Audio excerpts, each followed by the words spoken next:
ॐ नमः सिद्धेभ्यः। ॐ नमः सिद्धेभ्यः। ॐ नमः सिद्धेभ्यः। वन्दो ज्ञानानन्दकर नेमिचन्द्र गुणकार माधव वन्दित विमल पद पुण्यपयोनिधिनन्द दोष दहन गुण गहन घन हरि हरि हरि अरहं स्वानुभूति रमणी रमण जगनायक जयवंत जगनायक जयवंत।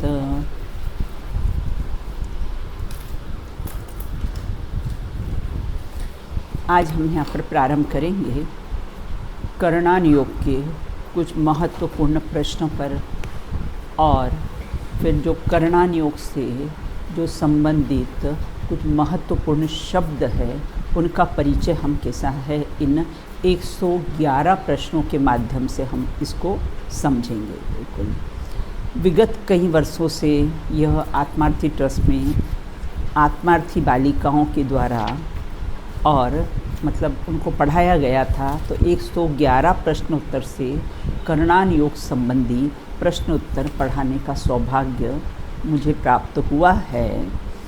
कर्म शब्द के सामान्य जन तो परिचित तो हैं ही, लेकिन कर्म शब्द के प्रयोग अनेक विषयों में कैसे हैं प्रतिपादित होते हैं। जैसे व्याकरण में आता है उसमें भी कर्म शब्द आता है, कर्ता कर्म, ऐसा व्याक्रिया आदि शब्द में आता है।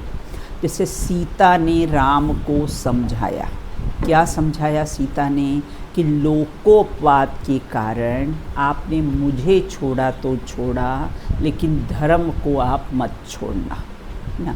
तो ये समझाने वाले ना इस प्रश्न में व्याकरण वाले कर्म से कुछ संबंध नहीं है, क्योंकि कर्म का अर्थ कार्य नहीं है ना।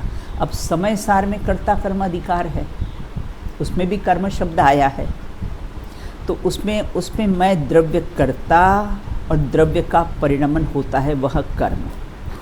द्रव्य व्यापक होता है, उसका परिणमन कैसा होता है व्याप्य कहलाता है। उस व्याप्य को भी कैसा है कर्म कहते हैं। मतलब कर्म शब्द के अनेक अनेक विभिन्न ग्रंथों में अनेक अनेक अर्थ कैसे हैं होते हैं। इस प्रकरण में समयसार वाले कर्म से कुछ संबंध नहीं है। जैसे गीता में लिखा है कर्तव्य करते जाओ फल की इच्छा मत रखो। बिल्कुल। अब दिव्य ध्वनि, सर्वज्ञ की दिव्य ध्वनि में जिनेंद्र कथित आगम में भी कर्म शब्द आता है। उसका प्रयोजन 8 कर्मों से है, उसमें भी कर्म शब्द आया है। उसका प्रयोजन भी कैसा है 8 कर्मों से है। जैसे पहला ज्ञानावरणी कर्म, मूर्ति पर आवरण आने पर मूर्ति दिखाई देती नहीं है।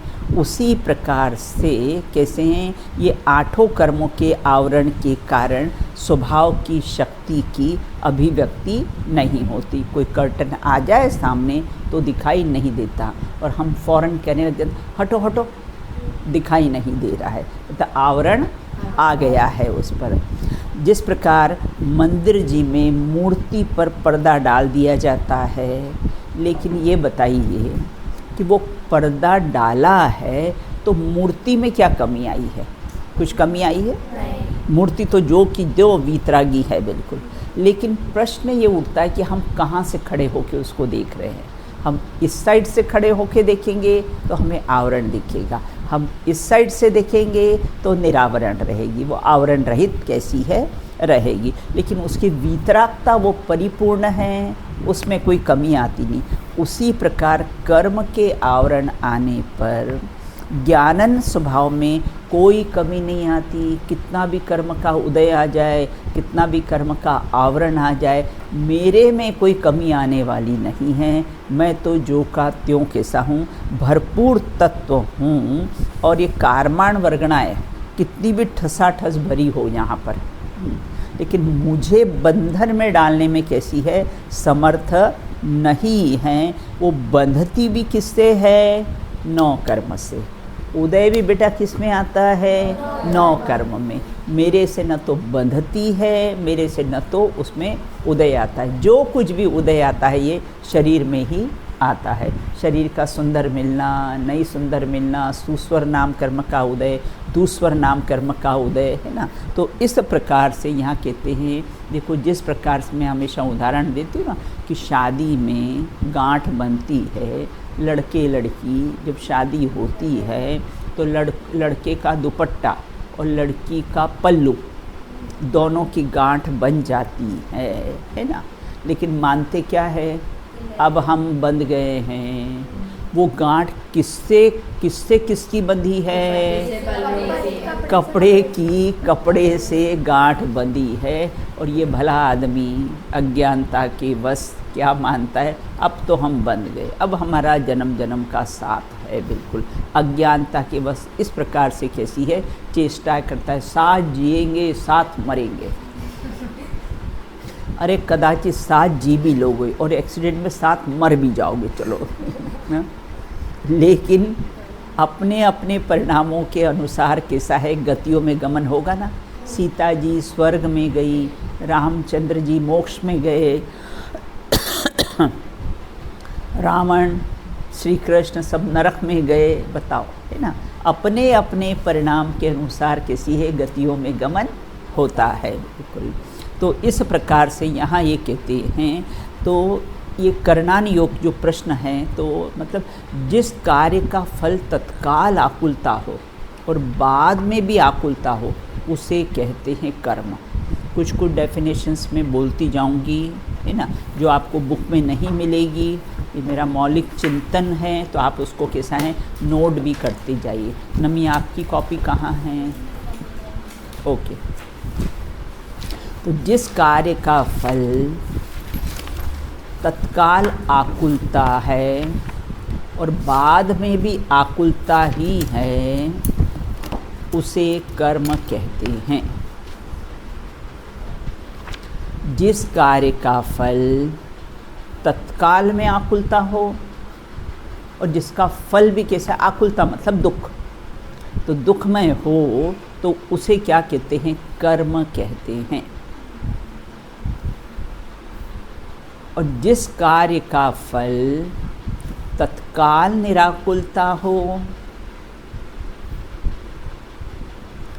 बाद में भी निराकुलता हो, उसे धर्म कहते हैं। एक कर्म की परिभाषा और एक धर्म की परिभाषा है। बिल्कुल।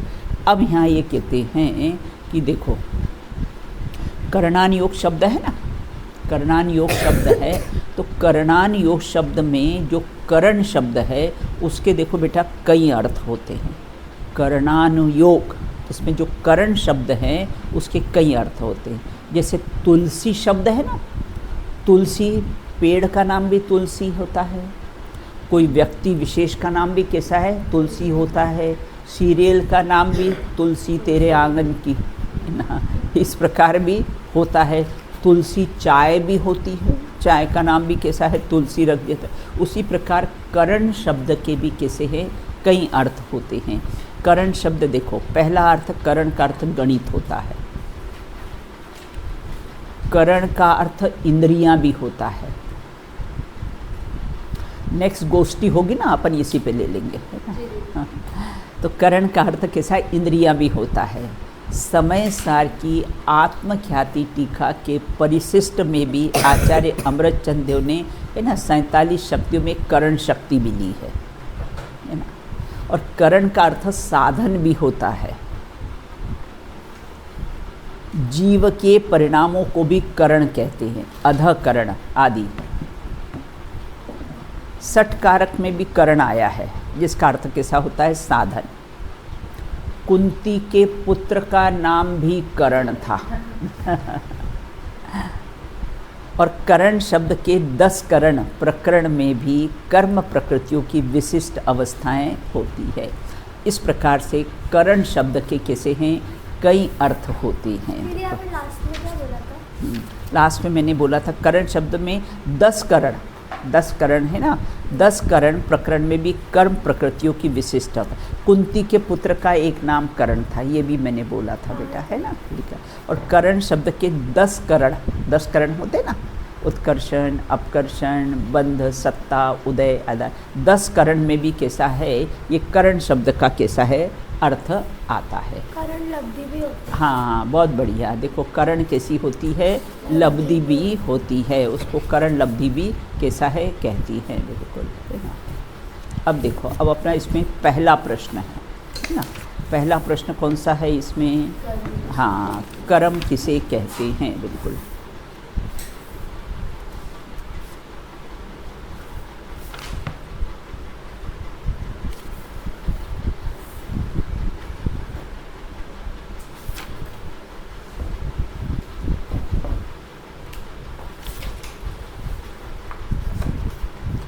अब कहते हैं कर्म किसे कहते हैं। देखो इसमें आपकी परिभाषा आई है ना कि कर्म किसे कहते हैं, बुक में से देखते हैं अपन। पहला प्रश्न है अपना, कर्म किसे कहते हैं।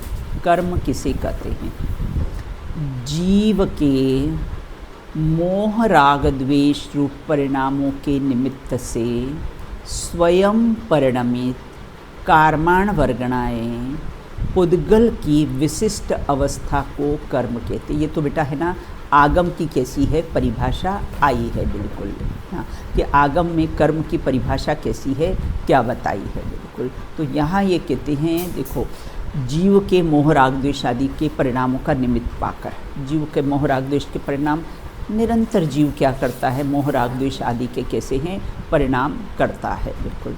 देख, तो यहाँ ये कहते हैं कि मोह राग द्वेष आदि के परिणामों के निमित्त से यहाँ जीव मोह राग द्वेष आदि के परिणाम किए, और वहाँ पर कैसा है उसके निमित्त से जो कार्माण वर्गणाएँ कैसी है वो कर्म रूप परिणमित हो जाती है, उसको कैसे होते हैं, उस विशिष्ट अवस्था को कैसा है कर्म कहते हैं, बिल्कुल।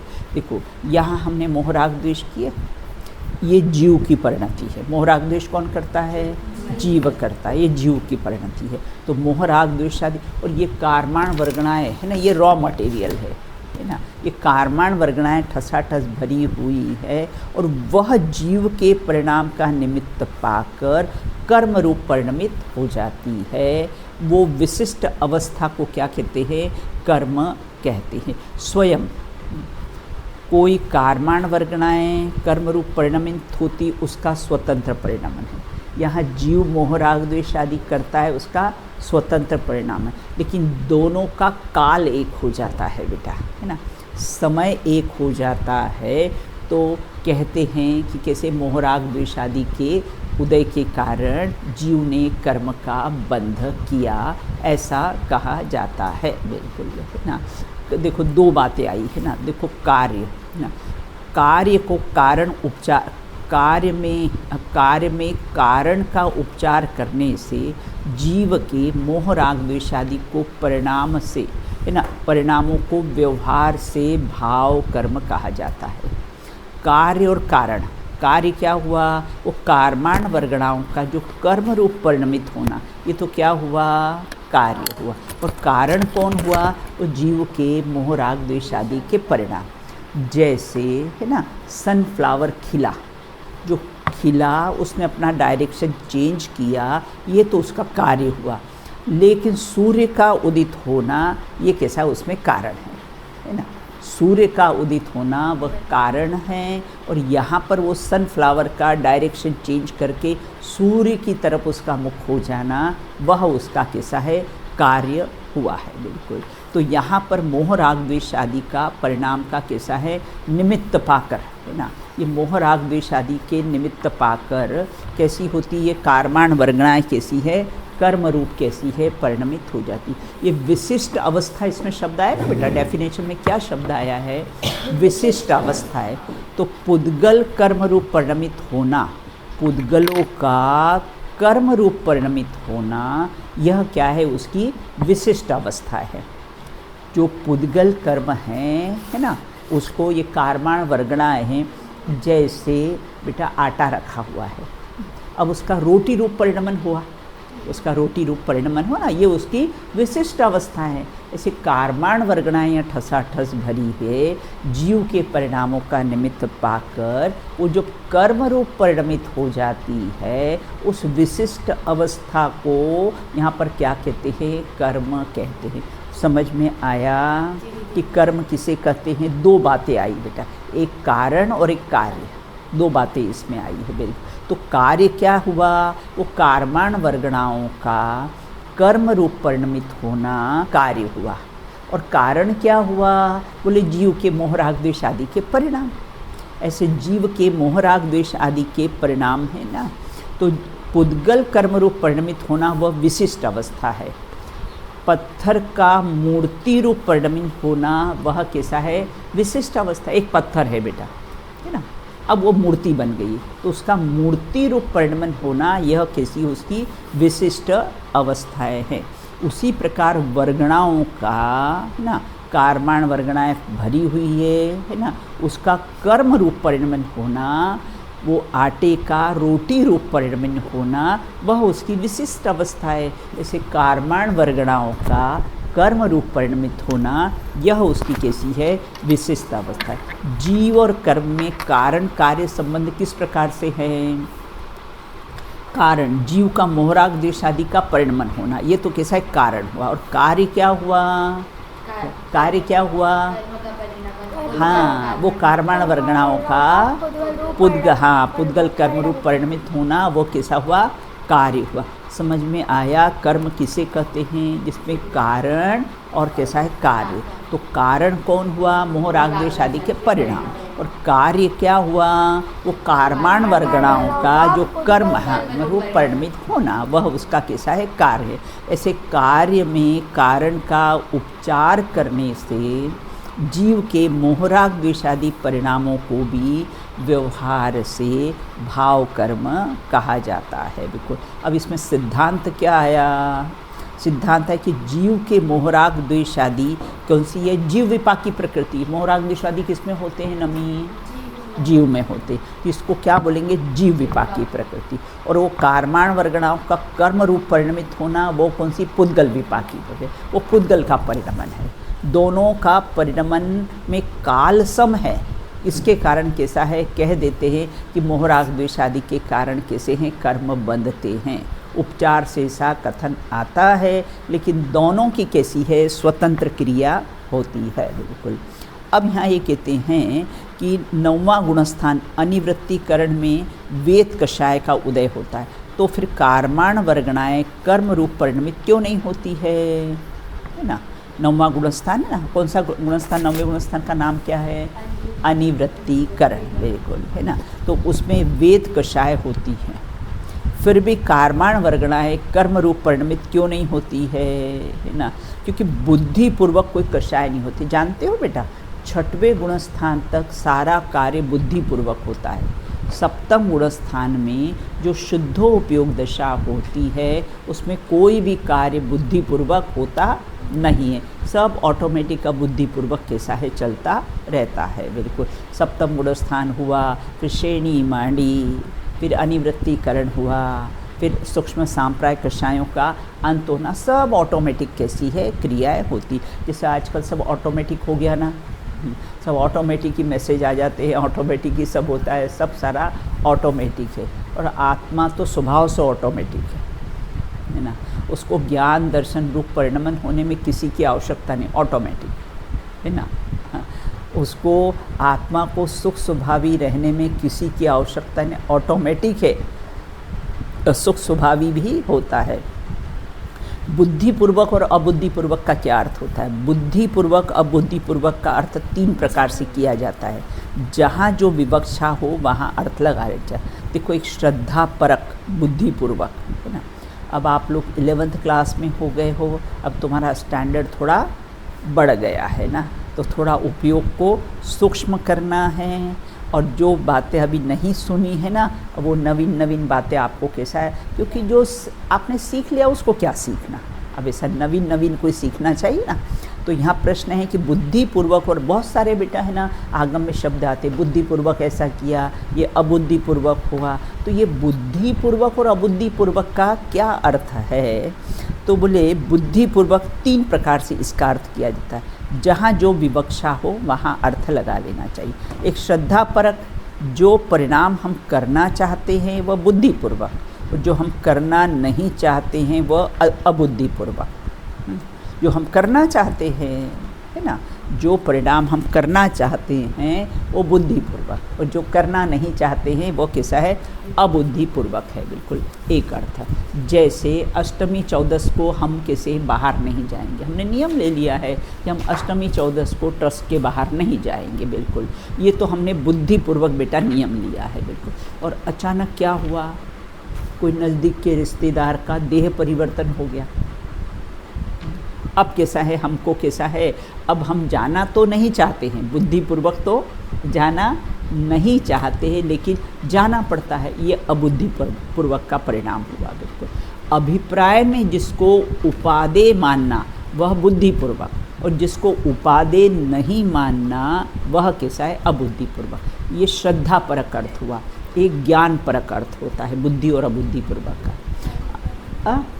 हाँ, अभिप्राय में जिसको उपादेय माने वह बुद्धिपूर्वक बेटा, और अभिप्राय में जिसको उपादेय नहीं माने वह कैसा है, अबुद्धिपूर्वक है।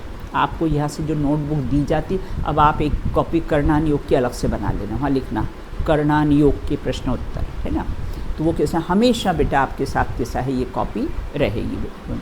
अब कहते हैं ज्ञान परक, जिस परिणाम को हम करना चाहते हैं वह तो बुद्धिपूर्वक, और जिस परिणाम को हम करना नहीं चाहते और वो हो गया।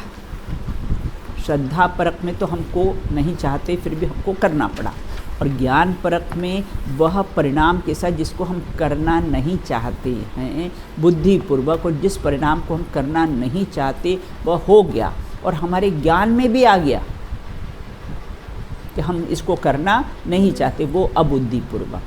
जैसे हम ट्रेन में चढ़ रहे हो और सामने कोई कीड़ा आ गया है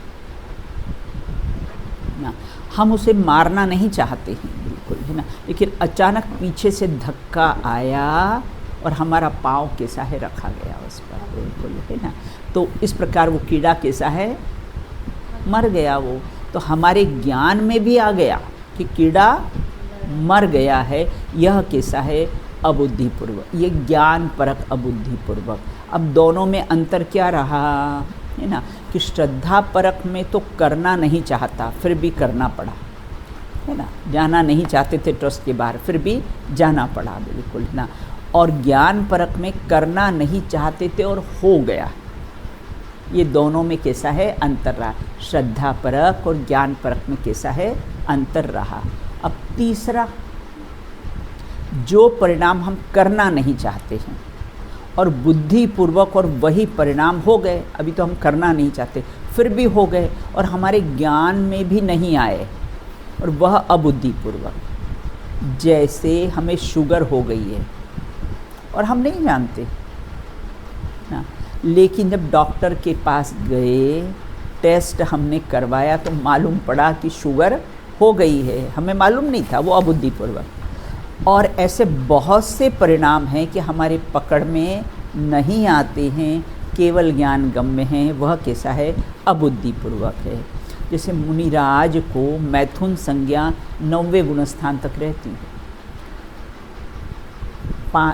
ये अपने कैसे हैं, 6वें गुणस्थान में मुनिराज को ब्रह्मचर्य महाव्रत के धारी कहते हैं, है ना। लेकिन कर्णान योग तो हीरे को कांटे के तोलने के समान है, ये बिल्कुल भी वो नहीं करता है, बिल्कुल। वो क्या कहता है, मुनिराज को 9वें गुणस्थान में भी अनिवृत्तिकरण के, है ना, जो वेद मैथुन संज्ञा होती मुनिराज को, है ना, और कैसे, एक तरफ तो हमने क्या पढ़ रखा है कि मुनिराज तो कैसे 6वें 7वें गुणस्थान में ब्रह्मचर्य महाव्रत के कैसे होते हैं, धारी होते हैं। तो हमें मुनिराज तो ब्रह्मचर्य, लेकिन संज्वलन संबंधी जो वेद कषाय का वो अबुद्धिपूर्वक चलता रहता है बेटा मुनिराज को। 9वें गुणस्थान में अनिवृत्तिकरण में अबुद्धिपूर्वक पकड़ में नहीं आता है, लेकिन वो वेद कषाय का इतना मंद उदय होता है कि हमारी पकड़ में नहीं आता है। बिल्कुल पियांसी अभी भय लग रहा है, नहीं लग रहा है बिल्कुल, है ना। लेकिन कर्णान योग तो कहता है कि भय कषाय का उदय चल रहा है। तो मंद उदय चलता है तो पकड़ में नहीं आता है, तीव्र उदय चलता है तो पकड़ में आ जाता है। मंद मंद गुस्सा आए तो किसी को मालूम नहीं पड़े, और उठा के एक चाटा लगा दे तो कृति अच्छा इतना गुस्सा, और मनी मना रहा हो तो मंद उदय होता है तो मालूम नहीं पड़ता है, और तीव्र उदय आता है तो कैसा है, मालूम पड़ जाता है। अब यहाँ ये कहते हैं कि वह संज्वलन संबंधी वेद कषाय का उदय अबुद्धिपूर्वक चलता है। लोभ कषाय 10वें गुणस्थान के अंत में जाती है। लोभांत कषाय कहते हैं ना, तो 10वें गुणस्थान। भाई खेल में खिलाड़ी जो पहले आउट हो जाए वो पक्का, कि जो लास्ट पे आउट हो वो पक्का। तो लोभ कषाय कैसी होती है, सबसे पक्की, हाँ सबसे पक्की होती है, और हमको क्रोध कषाय सबसे पक्की लगती है ना। और कर्णान योग कहता है कि लोभ कषाय कैसे सबसे अंत में, संज्वलन संबंधी पहले क्रोध जाएगा, फिर मान जाएगा, फिर माया जाएगी, और फिर 10वें गुणस्थान में कैसा है, लोभ कषाय जाते। और इस प्रकार से लोभ कषाय 10वें गुणस्थान के अंत में जाती है, और हमें तो 6वें गुणस्थान में ही मुनिराज निर्लोभी दिखाई देते हैं। हाँ, लेकिन मंद उदय पकड़ में आ गया, मंद उदय चल रहा है ना, तो कैसा है वो पकड़ में नहीं आता है बिल्कुल।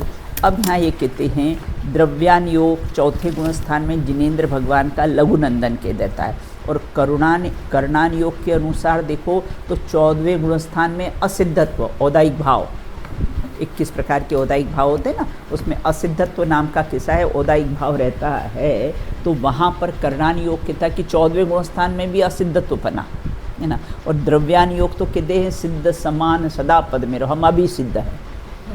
तो सब अनियोग है ना, हाँ तो सब बेटा सब अनियोग की अलग अलग कैसी है, हाँ प्रगटता की बात है बिल्कुल, है ना। अब यहाँ ये कहते हैं कि देखो प्रश्न ये है कि देखो लाभ क्या हुआ, पहले ये प्रश्न आपको समझ में आ गया, कर्म किसे कहते हैं, है ना। एक बार बोल लीजिए, आप बोलो तो परिभाषा बोलो तो याद रही आप। जीव के मोह राग द्वेष रूप परिणामों के निमित्त से स्वयं परिणमित कर्माण वर्गणा रूप पुद्गल की विशिष्ट अवस्था को कर्म कहते हैं। एक एक शब्द का आपको अर्थ समझ में आया। अभी मोह राग द्वेष की चर्चा अपने नीचे प्रश्न में अपन विस्तार से करेंगे बिल्कुल, है ना। तो उसका निमित्त पाकर, है ना, मैंने जैसे उदाहरण दिया था, सूर्य का निमित्त पाकर सनफ्लावर अपना डायरेक्शन चेंज कर देता है, उसी प्रकार मोह राग द्वेष आदि के निमित्त पाकर जो कर्माण वर्गणाएँ हैं वो कर्म रूप परिणमित हो जाती है। उस विशिष्ट अवस्था को कैसा है, कर्म कहते हैं। अब लाभ बेटा क्या हुआ कि दो द्रव्यों की स्वतंत्रता का ज्ञान हुआ, है ना। एक जीव द्रव्य में मोह राग द्वेष आदि, और पुद्गल है ना कर्माण वर्गणाएँ, दो द्रव्यों की स्वतंत्रता का ज्ञान हुआ कि स्वयमेव शब्द आया ना बेटा, है ना। तो मोह राग द्वेष आदि कर्माण वर्गणा को बुला के कर्म रूप परिणमित नहीं कराते, हाँ स्वयं शब्द डाला है बिल्कुल, है ना। सूरज है ना वो सनफ्लावर को कहता नहीं पकड़ के मेरी तरफ डायरेक्शन करो, उसकी स्वयं की योग्यता है। लोह चुंबक होता है ना बेटा साथ में, तो क्या होता है, दोनों की अपनी स्वतंत्र योग्यता है, आमने सामने होते तो संबंध स्थापित कर लेते हैं बिल्कुल ना। तो इस प्रकार एक बार दूसरा लाभ क्या हुआ, जीव के परिणाम और कर्माण वर्गणाओं में निमित्त नैमित्तिक संबंध है, कर्ता कर्म संबंध नहीं है। रस्सी की गांठ रस्सी से ही बनती है, उसी प्रकार कर्म किससे बनते हैं, इस 9 कर्म से ही बंधते हैं। और मैं तो कैसा हूँ, मैं तो अबंध स्वभावी आत्मा हूँ बिल्कुल, है ना। जब ऐसा श्रद्धान होता है, इसको प्रकरण, ये पहले प्रश्न को पढ़ने से अपने को लाभ है। भेद ज्ञान की भावना जागृत होती है है ना, ये मोह राग द्वेष आदि के परिणाम मेरे नहीं हैं, ये कर्म का परिणाम हैं। जल में काई की तरह होते तो अपने में है ना नमी, मोह राग द्वेष किस में होते? अपने में होते हैं, बिल्कुल। बोले जब अपने में, अच्छा मल मूत्र किस में होते हैं? अपने में होते, फिर अपना मानते हो? हाँ, अपने में होते हैं फिर अपना मानते हो? ऐसे मोह राग द्वेष आदि के परिणाम भी होते अपने में हैं कृति, लेकिन अपने नहीं हैं, यानी उन्हें अपना मानते नहीं हैं। और 6 पॉइंट है इसमें, कारण कार्य है ना, कार्य संबंधी उपचार से कहा जाता है, व्यवहार से भाव कर्म के सहाय कहा जाता है। अब प्रश्न ये उपस्थित होता है, कर्म तो हमें दिखाई नहीं देते, कर्म हमें दिखाई क्यों नहीं देते हैं? अगर तो हम कैसे विश्वास करें कि कर्म का उदय है? कहाँ है? दिखाई दे रहे हैं तो हम कैसे विश्वास करें कि कर्म का उदय? अरे फल आता है तो दिखाई नहीं देता, फल आता है तो दिखाई, दूध में घी दिखाई देता है लेकिन मक्खन ऊपर आ जाता है ना, दूध में घी, तो इससे सिद्ध होता है ना दिखाई नहीं देता है, लेकिन है तो निकलता है ना बेटा। किस में से निकलता है? मक्खन घी किस में से निकलता है तो निकलता है ना, और नहीं है तो कहाँ से निकलेगा? शक्ति की ही अभिव्यक्ति होती है ना, और शक्ति ही नहीं तो अभिव्यक्ति किसकी होगी? तो जैसे सूर्य हमें दिखाई नहीं देता है, समुद्र हमें दिखाई नहीं देता है, लेकिन उसका कार्य जो लहरें दिखाई देती ना, उससे हम क्या समझ जाते हैं बेटा? हाँ, कि समुद्र है बेटा, उसका अस्तित्व हमें कैसा है ख्याल आता है, बिल्कुल, क्योंकि उसका कारण सूर्य। और उसी प्रकार कर्म हमें दिखाई नहीं देते, बहुत सारे कोई कर्म वर्म होते नहीं हैं, किसने देखे? कोई भगवान होते नहीं हैं, किसने देखा? तो इसका मतलब तूने देख लिया, मतलब तूने सब दूर जा के देख लिया है, इससे तू ही सर्वज्ञ हो गया है। तो तू ही कैसा है सर्वज्ञ हो गया है, जो तूने जा के देख लिया है, बिल्कुल ना। लेकिन कर्मों के कार्य, कोई धनवान है, निर्धन है, सुखी है, दुखी है, सुंदर है, कुरूप है, सब बिल्कुल है ना। तो इससे क्या सिद्ध होता है? ये कर्म का जो फल आया है ना, तो ये दिखता है ना उससे। कोई अमीर है, एक बालक कैसा है करोड़पति माँ के गर्भ में आता है, और एक बालक कैसा होता है रोड़पति माँ के गर्भ में आता है, बिल्कुल। ऐसा डिफरेंस क्यों है ना? कर्मों के कारण। अभी तो बेटा गर्भ में आया ही, अभी तो ब्लड की ड्रॉप ही बनकर आया है ना। लेकिन एक करोड़पति माँ के गर्भ में उसकी परवरिश कैसी होती? करोड़पति जैसी होती। और एक गरीब माँ के गर्भ में आए तो करोड़पति जैसी होती है, बिल्कुल है ना। तो ये सब कर्म का फल है ना बेटा। हमने जैसे कर्म किए ना, वैसा अपने को कैसा है फल मिलता है। कहाँ से शुरू होते? पिछला भव की कमाई इना भव माहे खाई, है ना। वो पिछले भव के सब चलते हैं, फिर पूर्व में कर्म किए ना, ऐसे करोड़पति माँ के गर्भ में आया है, बिल्कुल। तो जैसा कर्म करेंगे वैसा कैसा है फल दिखेगा, है ना। एक ही माँ के बेटा है ना क्या होते हैं, डिफरेंस होता है, डिफरेंस होता है ना। कोई एक ही माँ का कोई पुत्र करोड़पति होता है और कोई निर्धन होता है ना। हाँ, वो उसका है ना चांडलनी के पुत्र, युगल पुत्र होते ना। एक कैसा है किसके यहाँ पलता और एक किसके यहाँ पलता। एक चांडलनी का और एक ब्राह्मण क्या, ब्राह्मण क्या जो पलता है, आइए बैठिए, अच्छी सभ्यता सुनता है, बोलता है। और जो चांडलिनी, क्यों बे, हाँ बे, मारूंगा कटूंगा, जो उनके यहाँ पलता है वो ऐसी भाषा कैसी है सीख जाता है बेटा। तो इस प्रकार से यहाँ ये कहते हैं संयोग केवली अवस्था में सब कर्म खिड़ जाते हैं। फिर कर्मों का क्या होता है ये बताओ। 14वें गुणस्थान में सारे कर्म किए जाते हैं। अब कर्म का क्या होता है? वो कर्म अकर्म रूप हो जाते हैं। कर्म कैसे होते हैं? अकर्म रूप हो जाते हैं, बिल्कुल। जैसे पेड़ पे से सब पत्तियाँ कैसी है खिड़ जाती, तो फिर पेड़ का क्या होता है? ठूट हो जाता है ना। उसी प्रकार से यहाँ ततश्च निर्जरा तत्वार सूत्र में कैसा है तत् आया है, बिल्कुल। देखो जो ये कर्म होते ना, कर्म रूपी पुलिस,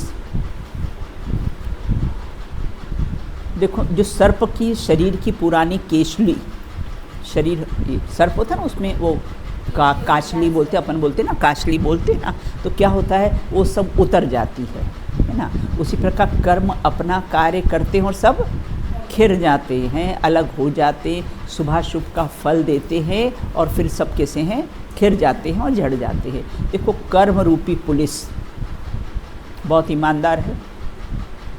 अदिति, कर्म रूपी पुलिस कैसी है? बहुत ईमानदार है वो, बिल्कुल अपना ईमानदारी से काम करती है। स्मगलर सोने के बिस्किट लेकर दुबई से आ रहा था, सीआईडी विभाग को पता चल गया। जब इंडिया आया, भारत आया, तो उसने अपना बैग गाड़ी में रख दिया और उसे कुछ शंका हो गई कि कोई मेरा पीछा कर रहा है, तो वह फ़ौरन गाड़ी से उतरकर एयरपोर्ट पे घूमने लग गया। सीआईडी वाले सब इंक्वायरी कर रहे थे। अब ये गाड़ी किसकी है?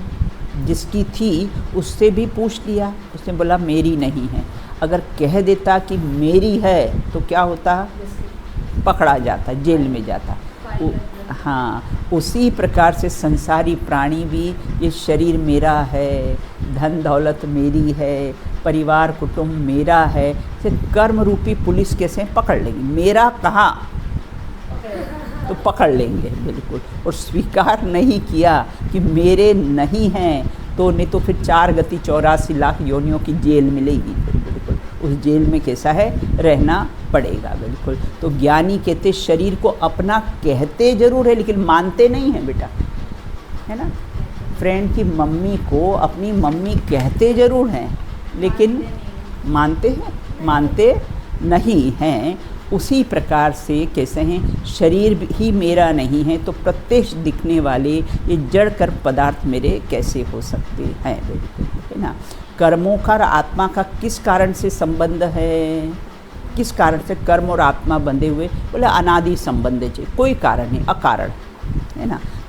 कोई कारण नहीं। स्वर्ण और किटकालीमा किस कारण से बंधे हुए हैं? अकारण, कोई कारण कैसा है, होता नहीं। देखो दुनिया में 2 ही बड़े, दामोदर और दाम। दामोदर मतलब सेठ। दामोदर घर में रहे, दाम करे सब काज। सेठ जी तो अपने ऑफिस में बैठे रहते हैं, सारा काम कौन करता है? पैसा सब लेन देन वगैरह, दामोदर और दाम, है ना। उसी प्रकार से यहाँ ये कहते हैं कि दुनिया में 2 ही बड़े, आत्मा और कर्म। आत्मा तो अपने स्वरूप में स्थिर रहता है, कर्म सब कैसे हैं, यहाँ पर सब अपना नाटक दिखाते हैं, स्टेज पे आके, रंगमंच पर आकर अपना नाटक दिखाते हैं, बिल्कुल, है ना। तो इस प्रकार से है। अब देखो दूसरा प्रश्न, कार्माण वर्गणाएँ किसी के। पहला प्रश्न था, इससे काफ़ी अपने विस्तार से उसको लिया, उसको समझा कि कर्म किसे कहते हैं, बिल्कुल। अब कहते कार्माण वर्गणाएँ किसे कहते हैं? कर्म रूप परिणमित होने योग्य वर्गणाओं को कार्माण वर्गणाएँ कहते हैं। कर्म रूप परिणमित होने योग्य, मतलब योग्यता है भाई। आटे में रोटी बनने की योग्यता है, रेत में योग्यता है? उसमें योग्यता नहीं है ना। आटे में कैसे है, योग्यता है। उसी प्रकार से कार्माण वर्गणाएँ किसे कहते? जो कर्म रूप परिणमित हो, जिसमें कर्म रूप परिणमित होने की योग्यता होती है, उसे क्या कहते हैं? उसे कार्माण वर्गणाएँ कहते हैं। देखो जीव कांड में कहीं में 22 प्रकार की वर्गणाएँ कही, धवला जी में 23 प्रकार की कैसी है, वर्गणाएँ कही है। वहाँ अणुवर्गणा को नहीं लिया है क्योंकि सूक्ष्म है ना। 5 प्रकार के मुख्य हैं, आहार, तेजस, है ना, कार्माण, मनोवर्गणाएँ, भाषा वर्गणाएँ। 23 प्रकार के मुख्यतः कैसी है? 5 प्रकार की। अदिति कौन सी 5 प्रकार की वर्गणाएँ कौन कौन सी होती है?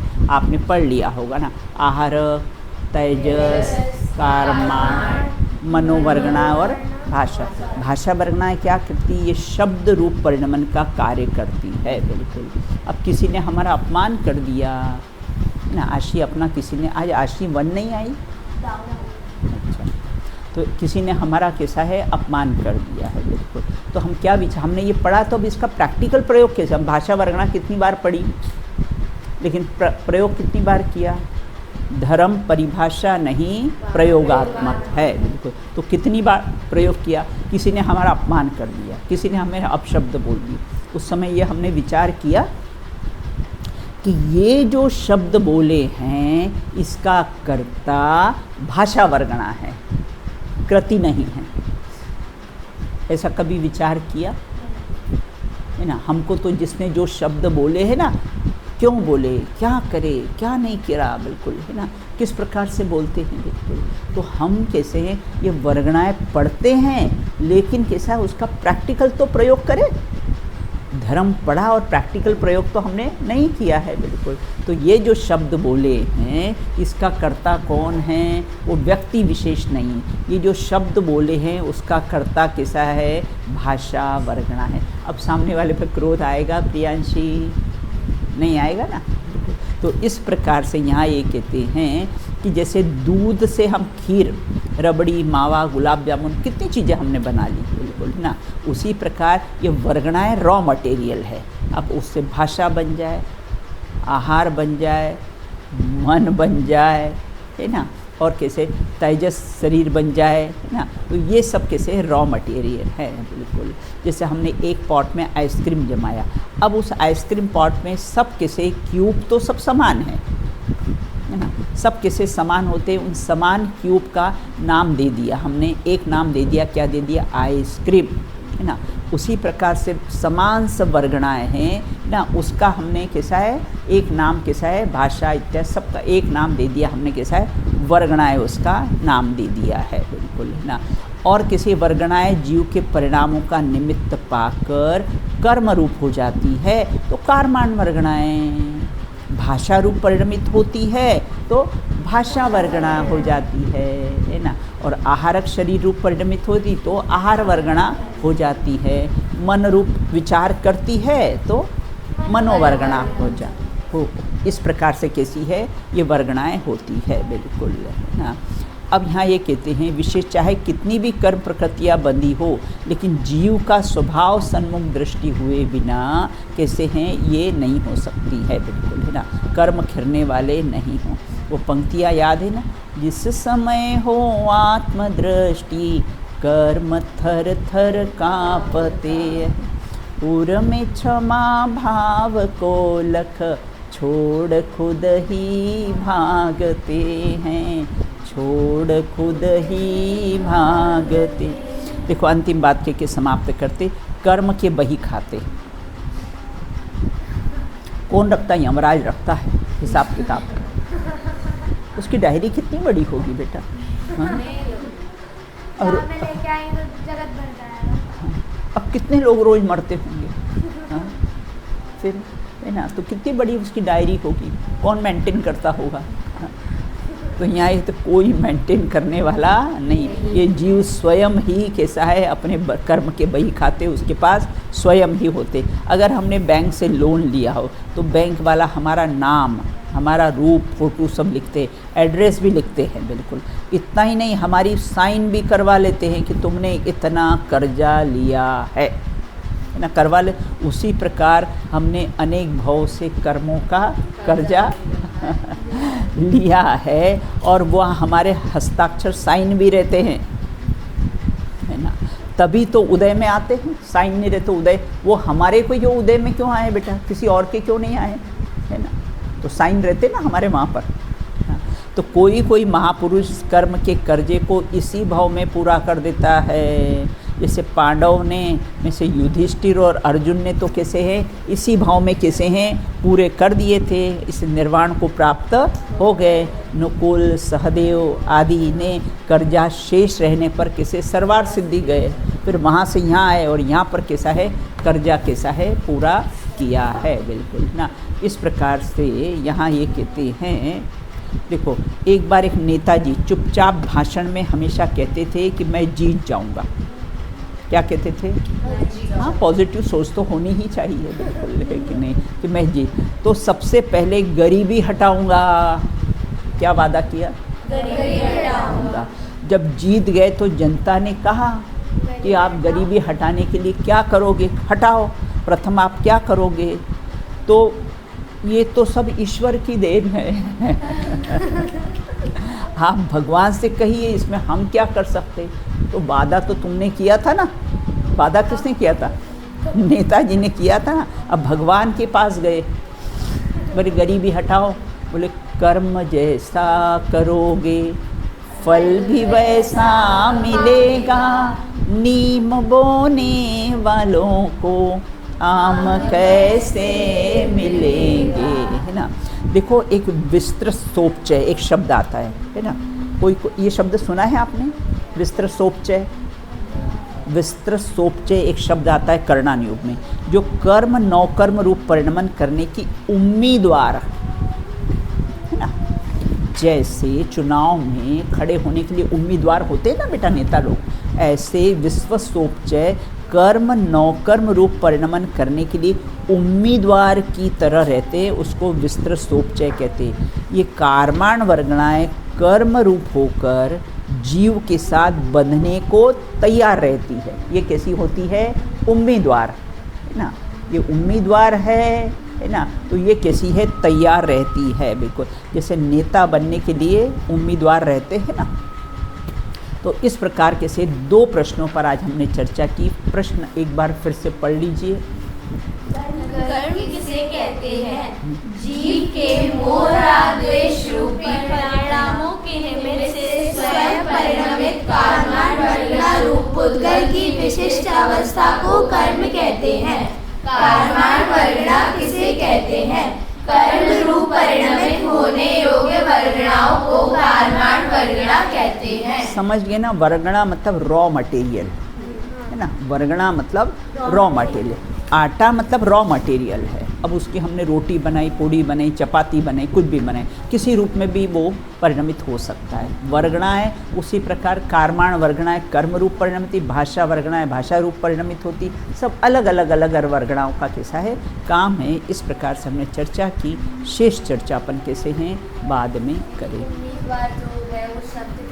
हाँ, बहुत अच्छा है, बहुत अच्छा है, बिल्कुल, है ना। लिख लो बेटा। जो कुछ शब्द ऐसे हैं जो आपको, है ना, आपको बहुत कम आगम में वि स आदा त्र विस्त्र सोप क्यों आपको नहीं लिखना है? आपको नहीं लिखना है, लिखो ना फिर। हाँ लिखो, सबको लिखना चाहिए ना बेटा, सबको मालूम होना चाहिए ना। हाँ, विस्त्र सोपचय, विस्त्र, हाँ, वि स आदा फित्र त्र सोपचय, विस्त्र सोपचय। देखो इसका अर्थ है जो कर्म नौकर्म रूप परिणमन करने की उम्मीदवार हो, उसको बोलते हैं विस्तृत सोपचय, बिल्कुल, है ना। ये कार्माण वर्गणाएं है ना, ये कर्म रूप परिणमित होने की उम्मीदवार है, उसको बोलते विस्तृत सोपचय। इस प्रकार से होता है। शेष चर्चा अपन कैसी है, अब जो प्रश्न तीसरा है ना, उसकी अपन शेष चर्चा कैसी है बाद में करेंगे, बिल्कुल। चलिए।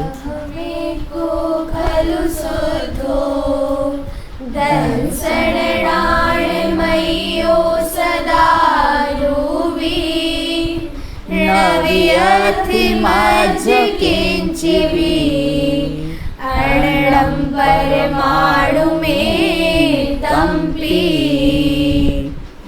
नैक शुद्ध सदा अरूपी ज्ञान द्रग यथार्थ से कुछ अन्य वो मेरा धन परमाणु मात्र नहीं, अरे परमाणु मात्र नहीं, अरे। जय बोलो बेटा। बोले अनंतानंत सिद्ध परमेष्ठी भगवंतों की नित्य बोधनी द्वादशांगमयी जनवाणी माता की जय हो। वन में विचरण करने वाले समस्त वीतरागी संतों की जय हो। वर्तमान शासन नायक श्री भगवान महावीर स्वामी की जय हो। अहिंसा परमो जैन धर्म की जय हो। एक साथ बोलिए जय जनेन्द्र, जय जनेन्द्र।